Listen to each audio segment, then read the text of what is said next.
Most law firm owners have a vision for their firm in their head. And today's guest got it out of her head, and it changed everything. Listen in as we dive in with Rebecca Deming.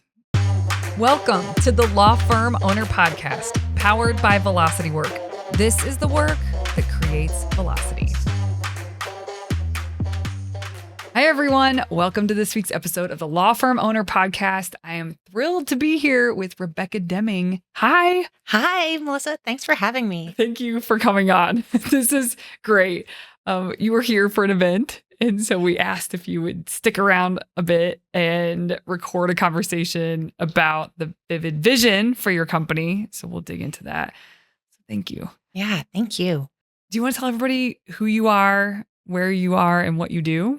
Sure. I own ProVet Legal, which I've had for just about 4 years now. And we're based in St. Petersburg, Florida, Tampa Bay area, Florida, but I've got mostly remote staff, and we're all over the East Coast for now. Yeah. A lot of military spouses. So I say East Coast for now, but some of them might be, actually some are in Texas. They kind of move. But yeah. Okay. So 4 years, I've known you. We were just talking about this for almost 2. We've been working together, and you've grown quite a bit in 2 years, and that's going to continue on. Your cases take a while. Yeah. So you're really starting to see the fruits now of the work you've been doing for a while. Yeah. Yeah. So maybe give people a read on what that's like for your firm.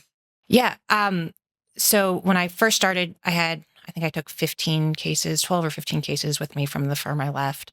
And I just sort of built up from the ground. And I think Caleb said I have 387. I said 78. 78. I said approximately 400, and he corrected me. Or maybe it is 87. Yeah. He knew the exact number. Yeah. And when I first started, it was closet in my house. I mean, small bedroom in my house, felt like a closet. Mm-hmm. And it was just me. And then I hired a staffing agency person to work part-time. And we now have 8 other employees at the firm. So 9 total. Yeah. So it's really grown a lot in 4 years. Maybe give people a picture of the stack. So how many attorneys?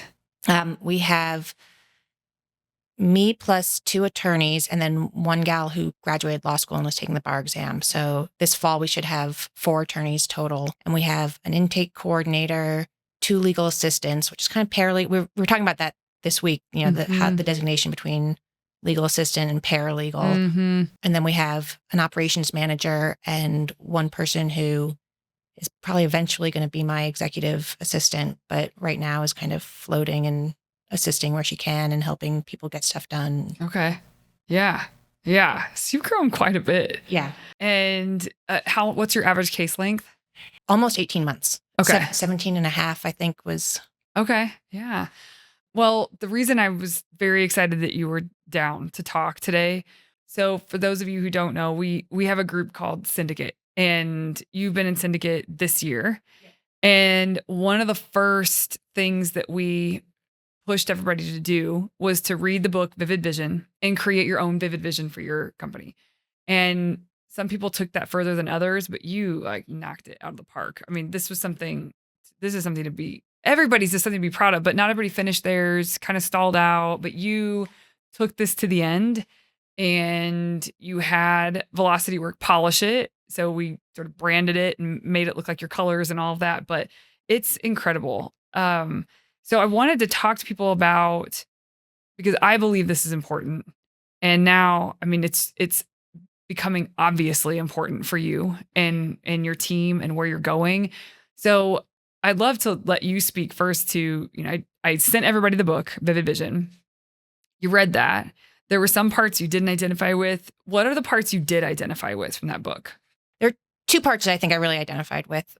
One was the importance of having it for your team so that they know where to go and they can stop asking you questions like, are we still heading in this direction? Or why is it important that we do this? Mm-hmm. And so having a vision of where we expect to be in 3 years or where we want to be in 3 years gives them the direction. I think the meaning, we had a conversation. I said, I think some people might be kind of rudderless before we roll it out. And hopefully this will give them some direction on on where we're looking to go and why, when we say clients need to be called within 24 hours of them reaching out or something, that it's not just because I'm setting unrealistic goals or it's making stuff up, but it's because that fits into the client experience that we want to provide.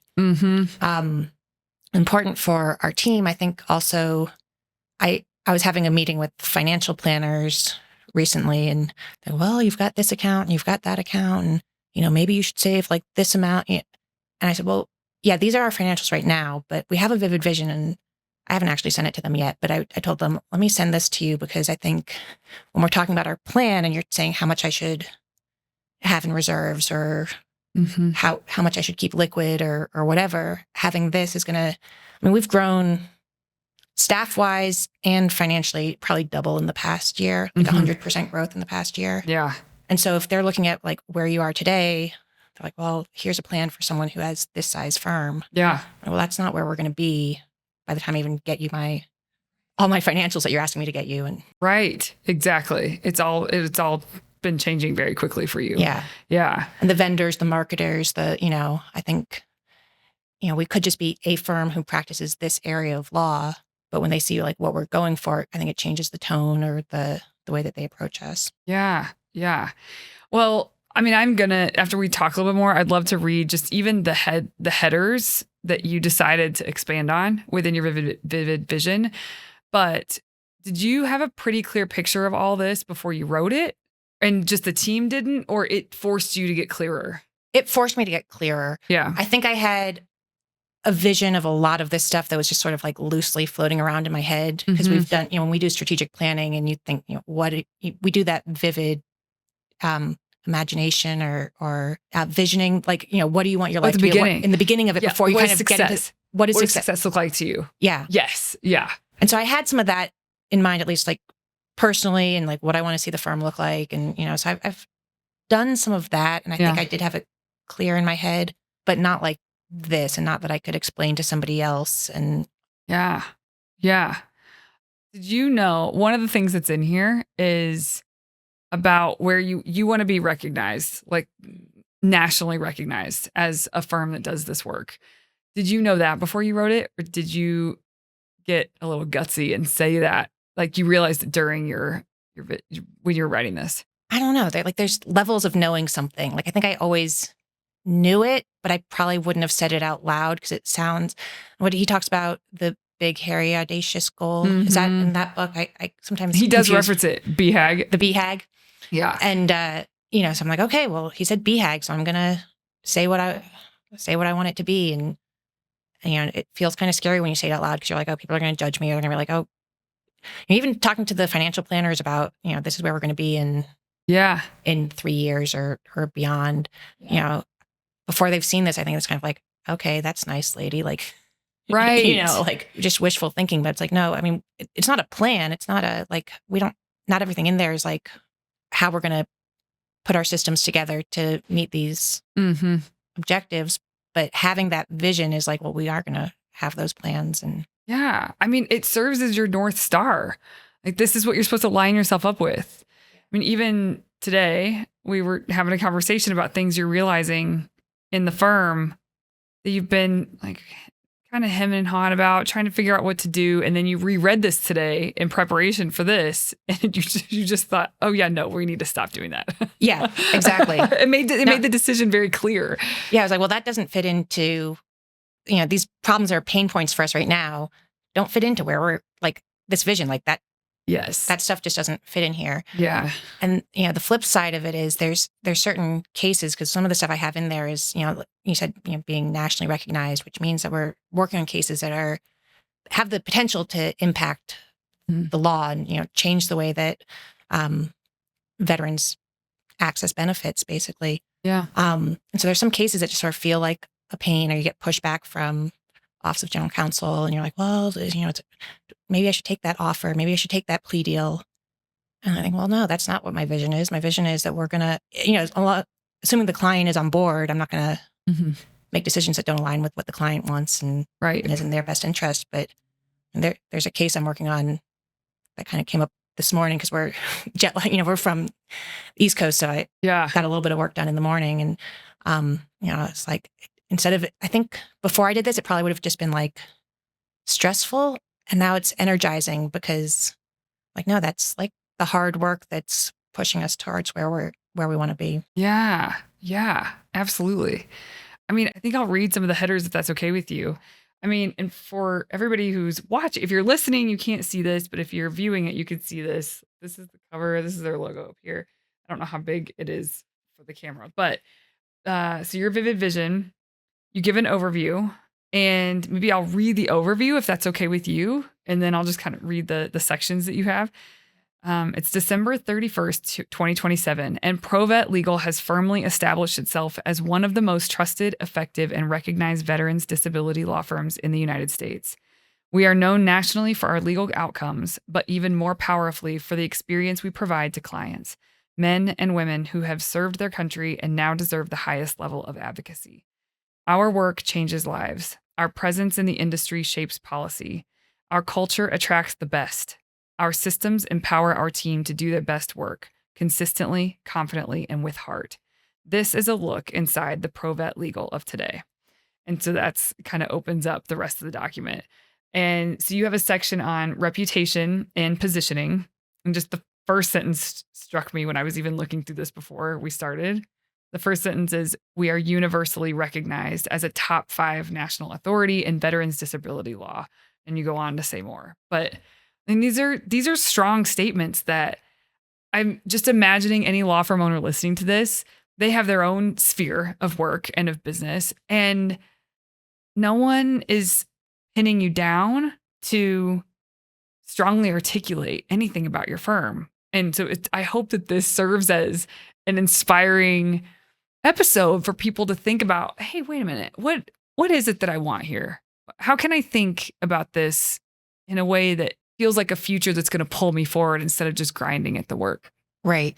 Yeah. And it's kind of scary even like hearing you read that again. I'm like, but you guys, because there's like fear. And I think he talks about that in the book. Like there's the fear of failure. Like if I say this, and then if I'm not universally recognized as one of the top 5 firms, like Right. I didn't do what I said I was going to do, or I didn't achieve it. But I think the more I say it, the more like comfortable I get with that, that's where we're going. And yeah. I mean, that's an interesting point, because getting clear about this and then doing the work to live into it is an identity shift. Would you say? Yeah. Yeah. So talk about that. Talk about kind of where you're coming from and what feels like it's shifting inside of you as the owner. I think you told me that this year is going to be an identity shift year for me. Like you have your tea leaves and you're like, Wait a minute. I see in the crystal ball that this is going to, no, I think you just say that. You did. You didn't say in your crystal ball. Right. But no. Why do you think I said that? I don't remember the moment saying that, but why do you think, what sparked that? Oh, I'm sure it's because you've worked with so many firms and you see that, the growth and like where I am in the firm ownership cycle, life cycle of my firm, that there's a point where you shift from doing everything in the business and managing the day-to-day cases and managing the phone systems and every banking aspect and every, hiring the office cleaners and all that stuff that just kind of, that stuff is sort of draining. And my word for the year is sophistication, because I'm creating systems that are going to allow me to kind of lift out of that and steer the ship towards where we want to go. Yeah. So it's kind of like an identity. And I think there's stuff I was saying to you. I can't remember what the exact conversation was, but I was, stuck in something. And you said, I think you're going to get to a point this year where it's like, okay, you're just not approaching problems the same way. Or yeah. I mean, that would make sense. It's sort of a necessary evolution, or you're going to stunt things. Yeah. I do know you well enough to know you're uninterested in stunting anything. Yeah. You're an intense person in all the best ways. Yeah. I'm not interested in stunting people. I'm not interested in micromanaging people, but it is hard to because this is my babe. Yeah. I created this from the closet in my house. And, yeah. And so it is hard to let go of some of the stuff and be like, okay, well, it's going to, but it's good because sometimes I let go of stuff and then other people step in and do it better. And Mhm. I went on vacation last August for, I think it was the first like real vacation other than a long weekend that I'd had. I was gone for 10 days, I think, Mhm. almost 2 weeks. And I was so nervous, but the team stepped up and like it, and they solved problems because I wasn't there to solve the problems for them. Yeah. Yeah. They showed you that they were competent to do it. I think it showed them that they were competent to do it, Mhm. like as much as it showed. I mean, but yeah, Totally. I do find myself like catching myself like, okay, Yeah. I need to give them the space to create the careers. I think you said something, I can't remember if it was in the book or for something you said Hmm. that when you're creating your vision, you need to create it big enough Mm. that they can see their vision in your vision. I said it. I learned that from Dan Martell. That if you, yeah, your vision has to be big enough to hold the people on your team to hold their visions. And if it's not, you're not going to be able to keep good people. So that's a reason to think bigger when maybe that's not how you have thought about yourself before, is that you're someone who thinks big and really goes for it. But it's almost a responsibility of you as the leader of the company to do that so that great people, their visions fit inside of your company's vision. Yeah. I mean, we go to the industry conferences and there's poaching going on or yeah, whether it's intentional or not, people are networking and finding better opportunities or Yeah. whatever. And so, I mean, I want to keep going to those conferences because they're meaningful learning, networking Mhm. opportunities. I want to bring my team because it's meaningful for them. But then I have to create a Yeah. firm that they say, hell no, I don't want to leave this firm. Right. Like they don't even look, they don't yeah. even consider talking to someone else. Yeah. That makes perfect sense. I mentioned you were intense. I meant that in a good way. Oh, I didn't take offense. I think I am intense as well.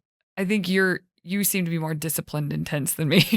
Oh, I don't So know about that. so to say more about your background and kind of what's lent itself to your intensity, because I mean you have a career in Yeah, I had kind of a floating career. Like I graduated law school in 2008. So the market crashed right around the time that I graduated law school. Mhm. And I did well in law school. I got a big law job and I was like, okay, I guess this is my life. And I think like within the first year, I was like, okay, if I save this much, how long till I can retire? Like age 26. Like, and Yeah. I think my bosses saw that I wasn't happy and bringing joy to the work that I was doing. And I wasn't happy. And it was right around the time that the war in Afghanistan was picking up. And I said, I want to Mm. contribute to our nation's efforts. And so I joined, it was USAID, State Department. And I went over, did rule of law training in Afghanistan. I met my husband there, Eric. Eric. Yeah. Yeah. And came back. I was originally barred in Florida. I took the Virginia bar so I could Mm. be there and kind of bounced around a little bit. But I did a lot of military training, doing like the civilian military, rule of law, international humanitarian law, policy Mm. type stuff. Trained UN peacekeepers and loved it, but I hated being over. Like I loved working with the military, Mhm. but I hated the inconsistency of the amount of travel that I had to do. I'd be gone for 6 weeks, 8 weeks at a time and miss out on important stuff back home. Mhm. And my husband retired from the military and I said, well, let me get certified. I had some time between contracts and I got certified by VA to do VA disability law. And I was like, this is a really interesting area. Hmm. I like health law. I like working with military. Kind of gave it a try, but up until then, nothing had, I hadn't really stayed with one thing for more than a few years at a time. So I was like, well, give this a try, see if it sticks. And Mhm. When was that? so I got certified in 2019 and then 2017. And then 2019, I started doing it full time. Hmm. And when did you and Eric get married? Oh, now you're putting me on the spot. Oh, sorry. 2017. I'm Okay. like, yeah. We did too. I did Yeah. too. Oh, that's interesting.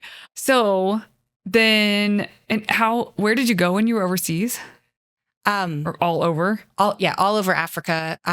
I trained at NATO, U.S. base in Germany for a year, training NATO people in U.S. forces. Yeah, mostly West Africa, French-speaking Africa. Okay. But then I did a little bit in East Africa as well. You speak French? Yeah, it's rusty, but Yeah. Okay, nice. So when did Eric retire? He retired in 2016. Okay. So right Yeah. before you guys got married. Yeah. And then did you guys stay in Virginia or did you move to Florida? We knew we wanted to move to Florida, but it took a little while to kind of wrap stuff up and Yeah. get the house ready to sell and Yeah. family stuff. And so, Okay. And what made you move to Florida? Family? so I was originally, I went to law school in Miami, Okay. and I always wanted to get back to Florida. And Eric grew up in Florida. And so he was like, when I retire, I'm going back to Florida. Okay. And so we were looking all over Florida All for right. opportunities and houses. And Yeah. Okay. Well, great. I wanted you to share that context because it's a big part of your life. I mean, that's how Yeah. you met your husband. That's how you even got involved in the kind of law that you're involved in. Yeah. What's one thing, the top thing, do you think that being in that world gave you? Like that you walk forward now in life because you had that experience? one thing. Or a couple. No, I think I have more perspective than I would have if I just kind of did the traditional, if I'd stayed in big law or gone straight into kind of traditional law. Yeah. I think, stress is different. Not that I don't stress and don't have anxiety, but, I can kind of have a little more perspective, like, working with people who, Afghans or people who are living in, without running water or Right. whatnot. It's just like, okay, well, we didn't get that filing done today. Like, okay, we'll get done tomorrow. Like, as long as we're not missing deadlines, but, we've got our internal drive. Mm-hmm. We used to say to the firm I used to work for, our clients would get all twisted up about things, like you said, missing a deadline. Or they had their own version of that, right? Doctors and dentists. And we used to remind them, and to be funny, not to be insulting. You're not making oxygen. Like that's okay, And so we used to say that consistently, and I think about that a lot. Where if you have the perspective you have, that kind of helps you take a step back. Okay, it's not ideal. We'll figure it out and do better next time. Yeah, that probably makes you a really good leader, I would imagine. Good leadership skills. Yeah, and I think working with people from different countries Mhm. and not just, different languages or language barriers, but the way that people approach problems and from different Yeah. backgrounds makes me have to adjust the way that I communicate things. And so I think I am more adept at, definitely still learning and not Yeah. perfect, but I think I'm more adept at kind of figuring out like people's communication styles and, Yeah. okay, that's what motivates them. Or Yeah. there's one time I was training a group of people from a former Soviet country, and I made some self-deprecating joke about lawyers, and I said, well, I was unhappy in big law, and so I figured I'd rather go deal with the Taliban than deal with the other attorneys or something, and I was trying to get a chuckle, and they were like, "We do not understand your joke." Like, why do you mock self? Why do you mock self? That's hilarious. Oh like, my okay, God. let me step back. And so, we've got clients from, sometimes the staff, sometimes it's the clients though. And I can kind of see like, okay, well, here's where they're coming from. And, this might seem like a really big deal to them. So let me Yeah. address it in a different way. That's so cool. Well, okay, bringing it back to your vivid vision. So there's overview, there's reputation and positioning, legal excellence, 3 paragraphs there, client experience and trust. And you go into what your clients feel and that everybody needs to be in tune with that's what we're shooting for. Our people and culture, you have a couple pages on that about your team and team growth and hiring, technology and operations. And so I just want to show everybody like this is, under each header, she's like very well thought out. And it took a while to get this concise, right? I think it was a lot longer when you double first. the length, I think, at one point. Yeah. Financial health and growth, community advocacy, looking ahead. And then there's a note from you as the founder. And then there's some closing thoughts. I might close up the day when we're there with these, if that's okay with you. Yeah. Okay. Yeah. So tell me, you guys finished this when? We rolled it out in May, and I think we had this version of it finished about a month before that. Okay. And you started working on this in January. Yes. Yeah. So it takes a bit. I feel like that's important for people to know because I don't know. It's a thin little book, Vivid Vision. You Yeah. sort of think, oh, I can tackle this. Well, I read the book. Oh, I don't read books with my eyes anymore. Yeah. I listened to the book Yeah. probably about a year and a half ago, 2 Okay. years ago. Okay.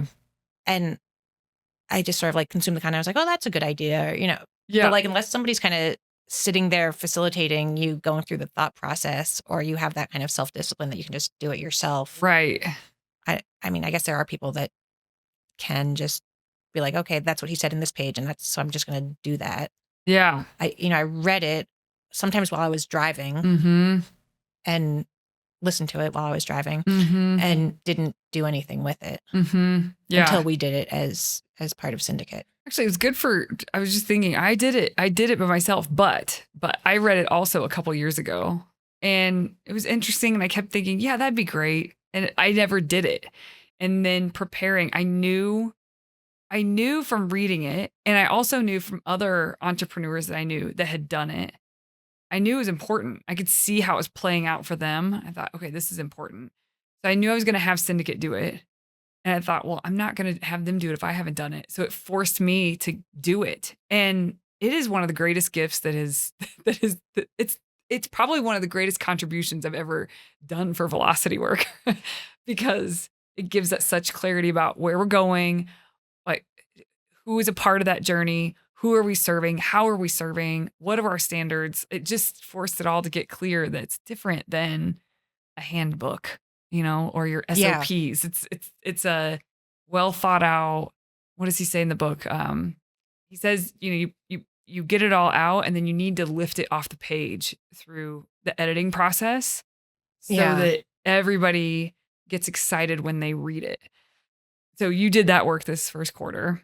Yeah, that lifting it off the page. So that took, like, distilling it took a lot of time. Yeah. Like, I think it was one thing to like get it out of my head. Yeah. And then, the work to, and I did use ChatGPT to kind of be like, here's what I'm thinking. Can you help me say it a little bit better? And, and what are some other things that I might want to consider if this is my goal? What are some specifics that I might want to include in it and that kind of stuff? Yeah. And then Derek, your husband, helped me kind of make it look as that's not my artistic work there. Like, he helped us brand it and take the words that I'd filtered through ChatGPT to kind of make them, and I don't think I gave him any edit. I mean, I looked at it and then I thought about it for a week or two. I was like, I don't think there's any edits that I want to make to the version that you gave us. Yeah. He's really good. Yeah. He's really good. It's ridiculous. Like, that's what I wanted to say. Why couldn't I say it like that the first time? I don't know. I say that out loud to him at least once a week. He's really, really good at taking what you mean and putting it into a few sentences that it's like, yeah, that's exactly right. So you worked on this the first quarter and then you rolled it out to the team in May. How did that go? What was that like, rolling it out to your team? I met with you about how to roll it out a little bit. And I think you suggested also asking ChatGPT for some suggestions on ways to do it. Yes. And we had our team, because they're remote, we have them come in once a year and we do some strategic planning and some team building exercises together. And so we wanted to do it in person. So we gave it to them beforehand so they could read it. And then we had a PowerPoint and kind of went through it. And I got to speak to some of the, what this means and how it affects the different roles. And so, if this is what our client experience is going to be or should be, this is what intake needs to take away from it, or, and we, not just me talking to them, but also kind of asking them how that resonated with them or what they took away from it. So we had a team discussion about it for about an hour and a half, I think. Yeah. Yeah. That's great. What kind of energy did you feel from them when you were doing it? I haven't asked you this yet, so this isn't just a posed question for listeners. Really, what was it like? I think I was nervous at first if it was going to hit right, or if I was just going to be lecturing them and they'd be like, okay, that's nice. You go off to your like fancy retreats and do all this thought, but you're not actually doing the work that we're doing or something. That was my fear of like, that it's just not going to resonate or something. And I think it did with most of them, if not all of them. And they were kind of like, this is where we want to go. And I was telling you right before this, they surprised me at the end. I was clicking through my slides and one of my team members were like, and you've got one more slide and you have to hit play. And I'm like, play? I didn't record a video. Like, what do you mean? And they took turns reading, I think it was the closing thoughts or maybe I'm not even sure which pieces, but it brought tears to my eyes to hear these words being read by the different team members. And like, as each one kind of read a paragraph of it and it just, Oh, yeah.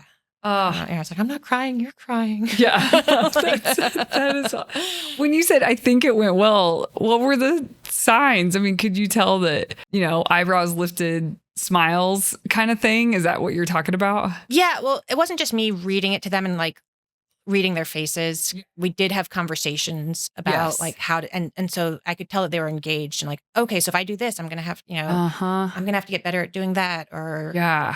Yeah. maybe we should work together on a system so that we can, follow through with this better. Or, Oh, that's cool. So like ideas were already generating for them. yeah. That's cool. That's a good sign. Yeah. We talk a lot about, especially with private clients, when they're rolling things out to the team, buy-in is really important. And that's how you know if you did a good job. Because sometimes we practice and we think this is going to be great. And then you get there and how you know it's great is if it was received, if people are engaged and or if it looks like they're bored or deflated or like you want me to do this. But if they are, then that's just clarity that like they're not a fit for your vision. And so it's actually a blessing if it's frustrating and it's either they're not a fit for your vision or sometimes, which this wouldn't have happened with you. I mean, you cared too much about how this landed and a lot of people do, but every once in a while there'll be an owner that gets caught up in the performance of it. And because of that, it doesn't land. It's not connective with the team. It's like placed upon the team. And that's the difference. And that's oftentimes unintentional, but it happens. A handful of times I've seen it happen. Yeah. And I think, you had mentioned, because I said something, well, I want to, as I'm building this out, I was like, I want to get their input on, and you said, hold on, Rebecca, this is your vision. This is not a group project vision where it's going to be, I don't know, like a 3-headed snake with roller skates or something. I don't know, like if everyone contributes a little bit, but it's not really a cohesive thing. I don't. That was awesome. Well, this is the founder's vision. That is true. And it's admirable or sort of noble that you would want to do this with your team. I see why that is, but the truth is it waters down what's possible when that happens. And if you are in the seat that's part of your job is vision. It's not part of their job. It is, they each have responsibilities and roles. But yours is vision. That's one of it. Vision, strategy, culture. That's the top and it feeds everything else. So yeah, I do feel really strongly that it really should be coming from you. And it doesn't mean that, maybe you get an idea and it resonates so strongly that it feels worth putting in. But generally, there's a reason that you're in the seat you're in. And there's a reason that everybody in the firm has the role that they have. You're in the seat for a reason. And it's not other people's jobs to be the visionary. There's one person's job. So yeah, I think that's part of the mindset shift that I went through this year, because it felt before we did this, it felt fluffy. Yeah. Like, I'm just going to go like think about ideas and you guys keep answering client questions and writing briefs. And I'm just going to go do some thinking in coming back to what I was saying to you about the identity, because it has been tough. Although I think you're nearly over it. If you're not over it, it has been tough for you to take that seat because you're not grinding it out with your team anymore to the extent that you were. So you almost feel like you're not working hard anymore, or you're afraid that they're going to think you're not working hard anymore, or the perception of you stepping into the seat that you should be in. Now I remember why the identity thing was coming up, or the tea leaves that you said. Yeah. Like I feel guilty because I enjoy working on this stuff, and I don't know, maybe I need a therapist to process. Like, why should I feel guilty about doing stuff that I enjoy at work? But I mean, this doesn't directly make the firm money. Like, I didn't do this and then sell my vision and money comes through the door. But this is going to probably, I mean, I don't know. But wealth 3x, 10x. Like, I mean, and I it's, don't even yeah, mean wealth like money in your pocket. Yeah. Wealth doesn't come, it's not a direct transaction.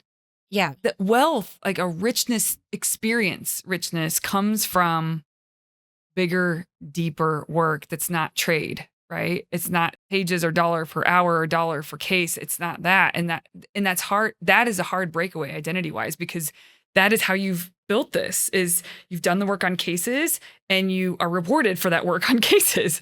yeah. In And your then when you instance. step away from it, Yes. it's like, oh, I'm stepping away from what's been building Yes. money, revenue for the firm that's allowed us to grow this to this point. Yes. And so am I just stepping away from stuff? But it's, yeah. It's been your measuring stick for success for you and for the firm. And now you're stepping out of that. It's like, how do you know if you're doing a good job? How does everybody else know if you're doing a good job? And you care about that. So anyway, you're doing a good job. This is deep, deep work. And this is the thing that there's something you were saying a moment ago that I thought, oh my gosh, but this work is essential. If you want to grow and if you want to be nationally recognized and if you want to be a place that people want to stay and to work, this is essential. Without this, forget it. Yeah. Yeah, it's not going to happen. It takes someone in the seat. It takes someone with this thought. It takes someone with this drive, with the vision, with the strategy, who cares about their team, wants buy-in. I mean, you're doing such a good job. Thank you. Yeah.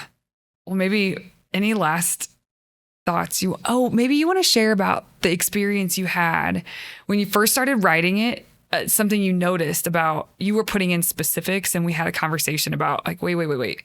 Yeah. I think the book or the way that we sort of first started approaching it was, 3 years from now, like, what does it smell like when you walk into the office and what color is the carpeting? And so all you your have to senses. be very vivid with it. And so I was like, okay, well, so how many attorneys am I going to have? And what's our org structure going to be like in 3 years? And what does that mean our revenue goal is and our profit margin is? And, and so I started pulling all that stuff out. And I think I said, in 3 years, my vivid vision is that we're going to have 6 attorneys. And you were like, okay, why 6? Like, I was like, because that's what my vision is. Yeah. And you were like, but why? Yeah. And you had answers. Yeah. Well, part of it was at the rate we're growing and, the amount of cases that are coming in and the way that we're able to train, we've been bringing on this much at this, and if we go at the same pace, I think that 6 is attainable. Uh-huh. And I think we need more to be able to reach some of the, to have that impact that I want to have on the clients, on the community.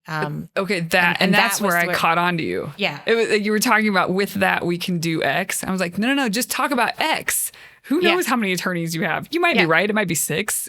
I mean, it might be the almost 4 that we have now, and that might be it. But they're rock stars, and I mean, they are rock paralegals stars, are on point, and like everybody's rowing in the same direction.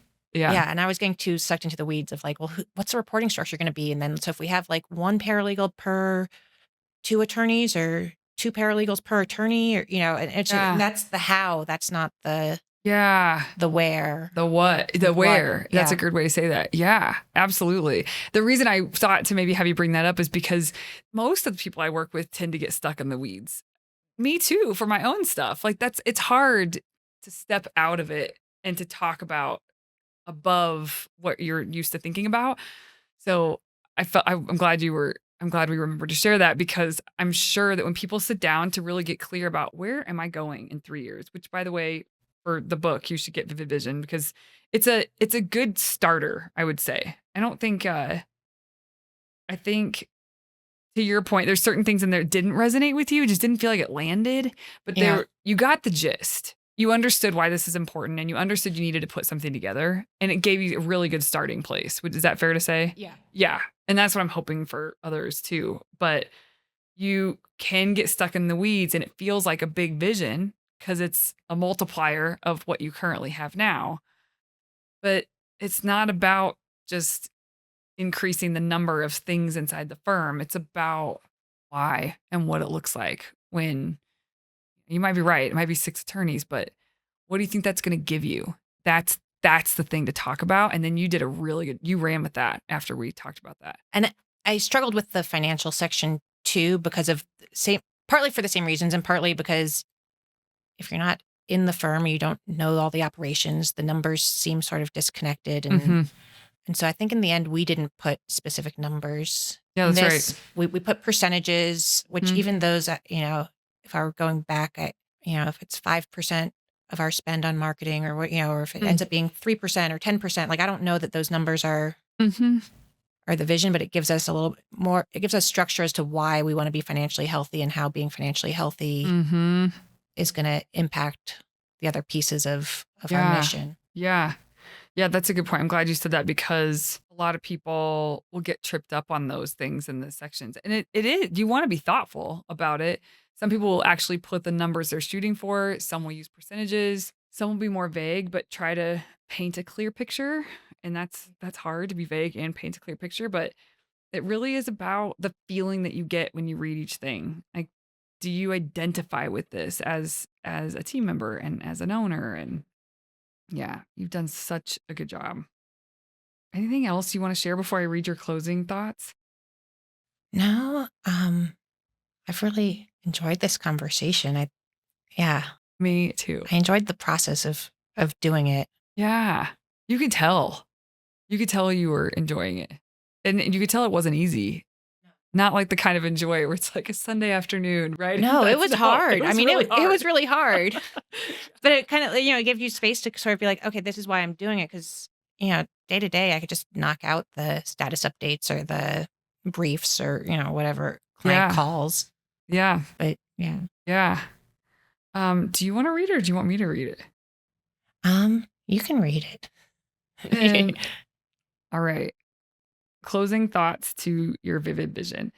ProVet Legal is now exactly what we set out to become, a top tier firm in veterans disability, respected nationally for our outcomes, admired for our culture, and trusted for how we treat the people we serve. We're growing, but not just for the sake of growth. Our expansion is intentional. It's rooted in strategic decisions, operational discipline, and a deep understanding of who we are and who we serve. We're serving, not just in cases, but causes. Every day, we stand shoulder to shoulder with veterans who need someone in their corner.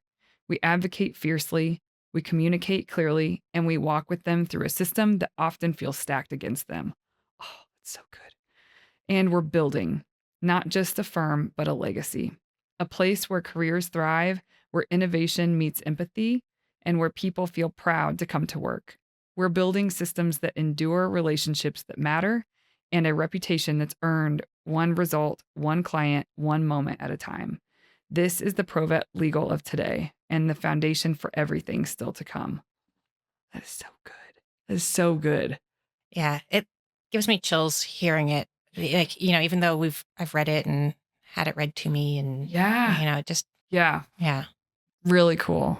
Thank you for sharing your experience with this. I hope that people, I guess, if what would you offer people as sort of your final thoughts that are thinking this might be a good idea or in a place where they haven't done this yet or anything like this? What would you say? Um, I would say that having core values and doing the work that we did prior on Mhm. core values Mhm. made this, Hmm. it was a building block. And I think for us, it was important to have that before we did this. Mhm. Yeah. I mean, I enjoyed doing it, and I kind of just did it because you told us to do it and I trust you. And I was like, oh, okay, this is what we're working on. We're going to do it. I don't know that I wasn't expecting to have the outcome or the impact on the team that it did. Hmm. And, so I think it's worth doing it. I think it's worth working with someone to facilitate it, or Hmm. even if it's just an account, even if it's just, another law firm owner, I Mhm. mean, I think it's worth working with you, but like, Thanks. Yeah. But I know what But, you mean. Just even- having someone yeah, that can push back on some things and offer feedback. Yeah. yeah, Yeah. And just my thought there is that can be super valuable. Make sure it's not someone that's going to be an echo chamber for you. It's someone who's going to ask why. Because the more you can, that's where the good stuff is like five Yeah. whys down underneath the thing that you said you wanted. yeah. Yeah.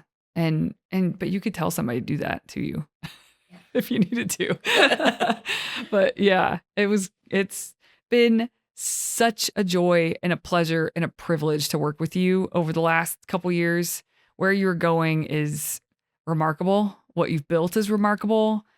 I'm so impressed with you and how you show up and lead your team, and you're always prepared. You care deeply, and it shows in everything. It shows.